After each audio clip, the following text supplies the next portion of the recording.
Hi friends, ನೀವು ಯೂಟ್ಯೂಬಲ್ಲಿ earnings ಮಾಡಿರುವಂತಹ ದುಡ್ಡು ಯಾವಾಗ ನಿಮ್ಮ ಕೈಗೆ ಸೇರುತ್ತೆ ಅಂತ ಈ ವಿಡಿಯೋದಲ್ಲಿ ತಿಳಿಸ್ಕೊಡ್ತೀನಿ. ನೀವು ನೋಡ್ತಾ ಇರೋದು ಬದ್ರಿನಾಯಕ್ ಯೂಟ್ಯೂಬ್ ಚಾನಲ್. ಫಸ್ಟ್ ಟೈಮ್ ನೋಡ್ತಾ ಇದ್ದರೆ ಸಬ್ಸ್ಕ್ರೈಬ್ ಮಾಡಿ. ನೀವೇನಾದರೂ ಫೇಸ್ಬುಕ್ಕಲ್ಲಿ ಈ ವಿಡಿಯೋನ ನೋಡ್ತಾ ಇದ್ದರೆ ಪೇಜನ್ನು ಫಾಲೋ ಮಾಡಿ. ಬನ್ನಿ ವಿಡಿಯೋನ ಸ್ಟಾರ್ಟ್ ಮಾಡೋಣ.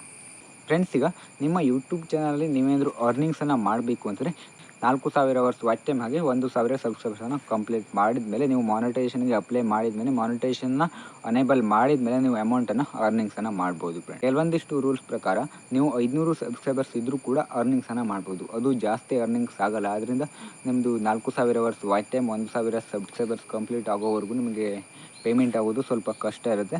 ಆದ್ದರಿಂದ ಯಾರ್ಯಾರ್ದೆಲ್ಲ ಮಾನಿಟೈಸೇಷನ್ ಆನ್ ಆಗಿ ನೀವು ಅರ್ನಿಂಗ್ಸನ್ನು ಮಾಡ್ತಾಯಿದಿಲ್ವ, ನಿಮ್ಮ ಅಮೌಂಟ್ ನಿಮ್ಮ ಖಾತೆಗೆ ಯಾವಾಗ ಬಂದು ಸೇರುತ್ತೆ ಅಂತಂದರೆ, ನೀವು $100 ಯಾವಾಗ ಕಂಪ್ಲೀಟನ್ನು ಮಾಡ್ತೀರಾ. ಈಗ $0ದಿಂದ $100ವರೆಗೂ ನೀವು ಕಂಪ್ಲೀಟ್ ಮಾಡಿದ ನಂತರ ನಿಮ್ಮ ಖಾತೆಗೆ ಬರುತ್ತೆ. ಈಗ ಒಂದು ತಿಂಗಳಲ್ಲಿ ನೀವೇನಾದರೂ $50 ಮಾಡಿದ್ದೀರಾ ಅಂತಂದರೆ ಅದು ನಿಮ್ಮ ಖಾತೆಗೆ ಬರೋಲ್ಲ. ಮಂತ್ಲಿ ಪೇಮೆಂಟ್ ಆಗೋಲ್ಲ.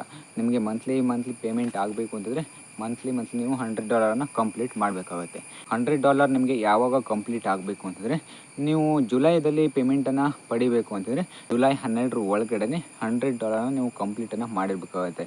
ಜುಲೈ 12 ಒಳಗಡೆ $100 ಕಂಪ್ಲೀಟ್ ಮಾಡಿದರೆ ನಿಮಗೆ ಜುಲೈ 21ಕ್ಕೆ ಅವರು ನಿಮ್ಮ ಬ್ಯಾಂಕ್ ಅಕೌಂಟಿಗೆ ಅಮೌಂಟನ್ನು ಟ್ರಾನ್ಸ್ಫರ್ ಮಾಡ್ತಾರೆ. ಟ್ರಾನ್ಸ್ಫರ್ ಮಾಡಿದ ನಂತರ ಒಂದು 2 ಅಥವಾ 3 ದಿನದ ಒಳಗಡೆ ನಿಮ್ಮ ಖಾತೆಗೆ ಬಂದು ಸೇರುತ್ತೆ. ಫ್ರೆಂಡ್ಸ್, ಈಗ ನಿಮಗೆ ಗೊತ್ತಾಯ್ತಿರುವ ಫಸ್ಟ್ ಟೈಮ್ ನೀವೇನಾದರೂ ಅಮೌಂಟನ್ನು ನಿಮ್ಮ ಖಾತೆಗೆ ಟ್ರಾನ್ಸ್ಫರ್ ಮಾಡ್ಕೊಳ್ತಿದ್ದಾರೆ ಅಂತಂದರೆ ಸ್ವಲ್ಪ ಲೇಟ್ ಆಗ್ಬೋದು.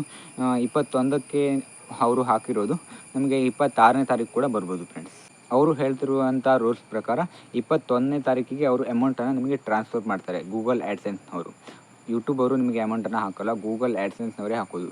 ಗೂಗಲ್ ಆ್ಯಡ್ಸೆನ್ಸ್ನವರು 21ನೇ ತಾರೀಕಿಗೆ, ಯಾವುದೇ ತಿಂಗಳಾಗಿರ್ಬೋದು, 21ನೇ ತಾರೀಕಿಗೆ ನಿಮಗೆ ಅಮೌಂಟನ್ನು ಟ್ರಾನ್ಸ್ಫರ್ ಮಾಡ್ತಾರೆ. ಟ್ರಾನ್ಸ್ಫರ್ ಮಾಡಿರುವಂಥ ಅಮೌಂಟ್ 26 ಒಳಗಡೆ ಬರುತ್ತೆ. ಫ್ರೆಂಡ್ಸ್, ನೀವು 26 ಒಳಗಡೆ ಬಂದಿಲ್ಲ ಅಂತಂದರೆ ಯಾವುದೇ ರೀತಿ ಟೆನ್ಷನನ್ನು ಮಾಡುವಂಥ ಅಗತ್ಯ ಇರೋದಿಲ್ಲ.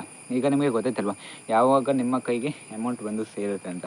ಫ್ರೆಂಡ್ಸ್, ಈ ಒಂದು ವಿಡಿಯೋ ಎಲ್ಲರೂ ಕೂಡ ಹೆಲ್ಪ್ಫುಲ್ ಆಗಿದೆ ಅಂತ ಅಂದ್ಕೊಂಡಿದ್ದೀನಿ. ಎಲ್ಲರೂ ಕೂಡ ಅರ್ಥ ಆಗಿದೆ ಅಂತ ಕೂಡ ಅಂದ್ಕೊಂಡಿದ್ದೀನಿ. ನಿಮಗೇನಾದರೂ ಈ ವಿಡಿಯೋದ ಮೇಲೆ ಡೌಟ್ ಇದ್ದರೆ ಕಾಮೆಂಟ್ ಮಾಡಿ. ಹಾಗೆ ಬೇರೆ ಯಾವ್ದಾದ್ರು ವೀಡಿಯೋಸ್ಗಳು ಬೇಕು ಅಂದರೂ ಕೂಡ ಕಾಮೆಂಟನ್ನು ಮಾಡಿ. ಮುಂದಿನ ವಿಡಿಯೋಕ್ಕೆ ಸಿಗೋಣ. Thank for watching.